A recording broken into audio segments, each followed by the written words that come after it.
একটু অলসতা করার কারণে বেগুন ক্ষেতে এত পরিমাণের ঘাস বংশ বিস্তার করেছে যা বলার বাইরে।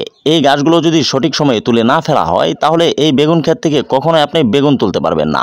গ্রামের অধিকাংশ কৃষকেরাই জমি থেকে ঘাস তুলে থাকেন শ্রেণীর দ্বারা। এখানে দেখতে পাচ্ছি তার উল্টোটা, এখানে রয়েছে পাতলা দাঁড়ের ঠুট দিয়েই এই ঘাসগুলোকে উপড়ে ফেলছেন। বেগুন ক্ষেতে এত পরিমাণের ঘাস হয়েছে, এই ঘাসগুলোর নাম হচ্ছে ভেদলা ঘাস। এই ঘাসগুলো গ্রাম অঞ্চলে প্রচুর পরিমাণের হয়ে থাকে চাষের জমিতে। এই সম্পূর্ণ বেগুন ক্ষেতের ঘাসগুলো যখন তুলে ফেলা হবে তখন একদিন পানি দেওয়া হবে, পানি দিয়ে একটু মাটিটাকে নরম করে তার বাদের দিন থেকেই এই জমিতে সার দেওয়া হবে এবং কি বীজ দেওয়া হবে। এতে করে তার জমিতে যে বেগুন গাছগুলো রয়েছে এই বেগুন গাছের চেহারাগুলো অনেক গুণ বৃদ্ধি পাবে। দেখেন কত সুন্দরভাবে এই ঘাসগুলোকে উপড়ে ফেলা হচ্ছে, যেন একটা ঘাসও না থাকে। আর বেগুন গাছগুলো এই ঘাসের কারণে বেড়ে উঠতে পারছে না। আপনাদের জমিতে যদি এরকম ঘাস হয়ে থাকে অবশ্যই আপনারা এই ঘাসগুলোকে পরিষ্কার করে ফেলার চেষ্টা করবেন। তা না হলে আপনি সার বিষ কীটনাশক যেগুলোই প্রয়োগ করেন না কেন ওই ঘাসগুলোই এগুলো খেয়ে ফেলবে। আপনার যে বেগুন গাছ বা অন্যান্য যে গাছগুলো রয়েছে এগুলো কখনোই এগুলোকে শোষণ করতে পারবে না। আপনাদের চোখেই দেখতে পাচ্ছেন কি পরিমাণের ঘাস হয়েছে, এত পরিমাণের ঘাস হয়েছে একদম বেগুন গাছকে ঘিরে ধরেছে। এই বেগুন গাছ কখনোই বাড়তে পারবে না যদি এই গাছগুলো থাকে। আপনাদের জমিতে যদি এরকম ভাবে বেদলা ঘাস হয় তাহলে আপনারা একদম মূল শিকড়টি তুলে ফেলার চেষ্টা করবেন।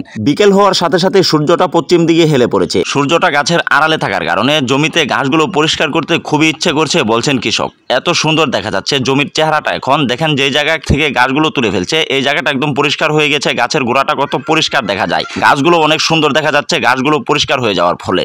বেগুন গাছের গোড়াতে যে মাটিগুলো একদম সাদা দেখতে পাচ্ছেন, আসলে কয়েকদিন যাবত বৃষ্টি হওয়ার না কারণে রোদের একটু তাপটা বেশি থাকার কারণে এই জমির মাটিগুলো একদম সাদা হয়ে গিয়েছে। এই কারণেই এই গাছগুলো যখন পরিষ্কার শেষ হয়ে যাবে, পরিষ্কার করা শেষ হবে, তখন এগুলোতে আবার পানি দেওয়া হবে। আর এই গাছ রেখে যদি পানি দেওয়া হয় তাহলে এই গাছগুলো দ্রুত গতিতে বেড়ে উঠবে জমিতে। এতে করে তার বেগুন ক্ষেতের প্রচুর পরিমাণের ক্ষতি হয়ে যাবে। এই বেগুনগুলো কি জাতের অনেকে প্রশ্ন করতে পারেন। এই বেগুনগুলোর নাম হচ্ছে আঞ্জুরি বেগুন। যেই বেগুনগুলো খেতে অনেকটাই স্বাদ লাগে, সবচাইতে বেশি স্বাদ লেগে থাকে এই বেগুনগুলো ভর্তা করলে। আগে প্রচুর পরিমাণের একটা সেন্ট করতো এই বেগুন ভর্তা করলে। এই বেগুনটা গুঁড়া মাছের সঙ্গে রান্না করে খেলেও অনেক স্বাদ লাগে।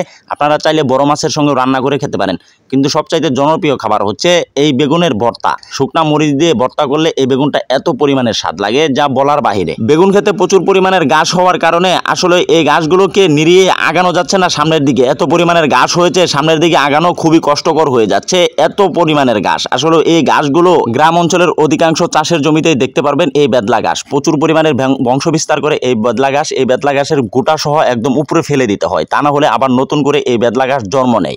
এই গাছগুলোর গোটা যখন মরে যায় তখনও যদি জমিতে থাকে তাহলে সেখান থেকে আবার নতুন করে বংশ বিস্তার করে আপনার চাষের জমি একদম ভরপুর হয়ে যাবে। তাই একটু সময় বেশি লাগলেও এই গাছের মূল শিকড়টি তুলে ফেলার চেষ্টা করবেন। তা না হলে যতই আপনি পরিষ্কার করেন না কেন কিছুদিন পর আবার নতুন করে এই গাছগুলো মাটির উপরে গজাতে শুরু করবে। তাতে করে আপনার কষ্টটা অনেক গুণ বেড়ে যাবে। বেদলা ঘাসের পাশাপাশি যদি অন্যান্য গাছ থাকতো তাহলে অবশ্যই আশেপাশে যারা গবাদি পশু গরু লালন পালন করে থাকেন তারা অবশ্যই এই গাছগুলোকে কেটে নিয়ে গরুকে খাদ্য হিসাবে দিয়ে দিত। এখন যেহেতু এখানে শুধুই বেদলা ঘাস, এই কারণে এই গাছগুলোকে আর কেটে নিচ্ছেন না।